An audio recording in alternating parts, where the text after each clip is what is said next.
Taking a look at the controls we've added for this tutorial. In this tutorial we'll build a simple calculator. So we need to start by adding 1, 2, 3, 4, 5, 6, 7, 8 different text fields. And each pair of text fields is going to represent a different mathematical function. So the first two I have named add 1 and add 2 because I'm adding two numbers together. Those numbers will be inputted into these text boxes. So add 1, add 2, sub 1, sub 2, because these two are dealing with subtraction, mult 1, and mult 2, because these two numbers will be multiplied. And the fourth pair of text fields are div1 and div2, because these two will be dealing with division. I have one more text box that happens to be gray and is sitting right in the output window of the calculator, and this one I have called answer. So on top of those 9 text boxes I have 1, 2, 3, 4 different labels, and each label I simply put in the multiplication sign for the appropriate function, adding, subtracting, multiplying, and dividing. Now the way you can adjust the font characteristics of the label is to click on it and click on this little gear settings icon right here, and you can control the font, the size, and some basic characteristics of style of your text. These 4 controls are buttons.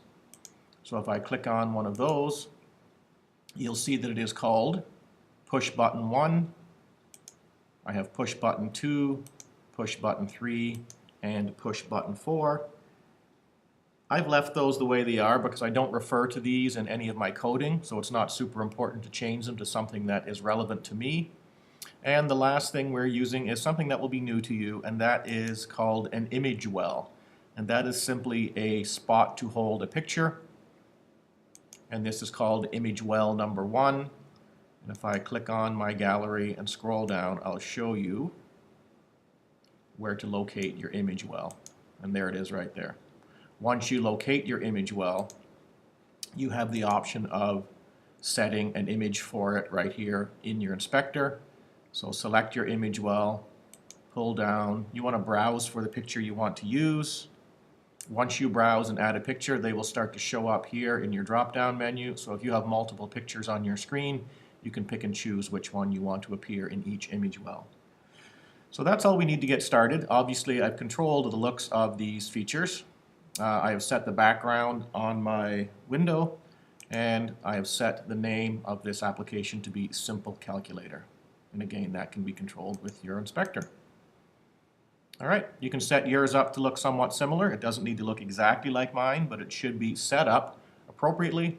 One other thing I do want to mention is that when I click on one of these, I did adjust the font and size style to make the font work appropriately. So when I actually play my app, you're going to see that the font fills up the required space in such a manner that it looks like it's designed to be there. I'm not seeing a small font in the corner that has not been addressed in terms of its look. And the same with this window here. I adjusted it to make it look like it's part of the application. And because this is a visual application, I do expect you to put a little bit of time into the look of your application. Programming obviously is the most important component, but I do expect some effort put into the looks and making it look like it works for your purpose.